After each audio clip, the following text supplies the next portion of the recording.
Overnight, dozens of Palestinians have been killed in Israeli airstrikes across the besieged enclave. In the southern city of Khan Younis, a strike on a popular cafe there killed 12 people. Displaced Palestinians had gathered there to use its working generator. Separately, an Israeli airstrike, also in Khan Younis, on a house, killed 2 women and an 8-year-old child. In central Gaza, an Israeli air raid on a shopping plaza killed 9 people and wounded dozens of others. As you can see, a fire engulfed the market and the Al-Nusayrat refugee camp, destroying several stores.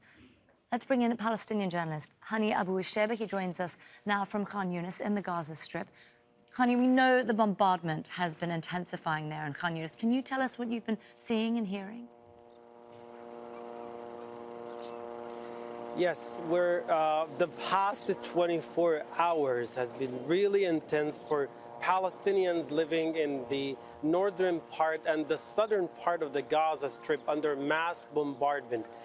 This is the part in which the Israeli military ordered Palestinians from the northern Gaza to evacuate to only find themselves under mass bombardment.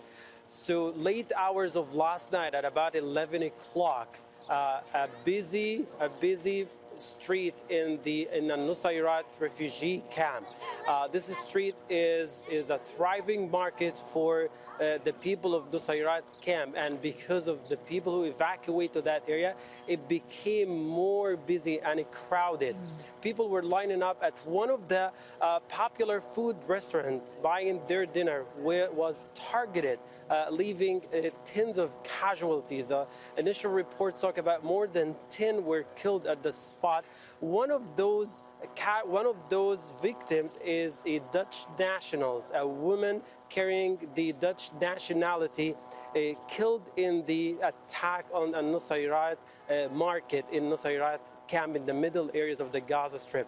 It's interesting to know that this lady, since the beginning of this airstrike campaign, has been going forth and back to the Rafah crossing, trying to leave, but could not. Her last attempt was yesterday when the humanitarian convoy was allowed to enter the Palestinian side, but she could not make it out of Gaza, and later on that night, she was killed in the attack. Another major attack took place in the city of Khan Younis, a very crowded cafe. And the reason people went to that cafe, it's because it had a little bit of electricity, a small power generator. So what everybody thought that they could charge their phones, get their power banks full, or get a little bit of internet just to see what's going on, as people have been blacked out for the past 15 days of these miserable events. Hani, you mentioned the humanitarian convoy there. We know that these 28 trucks made it into the Gaza Strip. It's obviously nowhere near enough, but it's hopefully a start. Do we know where these supplies have now ended up? Okay.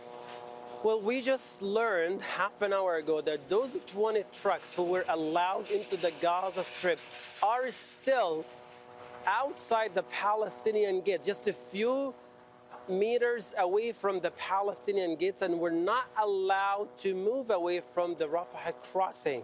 So they are still there, and now the plan was these 20 trucks would move from the Rafah crossing, enter Gaza, all the way to Deir al-Balah city, to a designated United Nations warehouse.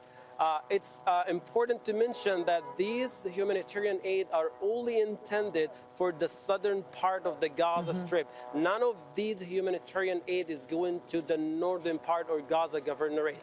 And it's also important to point out that these are only medical supplies and food supplies. There's no fuel supplies in this humanitarian convoy, which makes it very difficult for hospitals to sustain themselves and operate, given the necessary health services needed for the large influx of casualties in the Gaza Strip. Hani Abu Isheba, they're a Palestinian journalist with the latest for us from the ground in the Gaza Strip. And just recapping there, Hani, you were saying that that aid convoy has not actually made it to its destination and is rather stuck near Rafah still. Thank you so much. We'll be bringing you more on that as we get it here on Al Jazeera.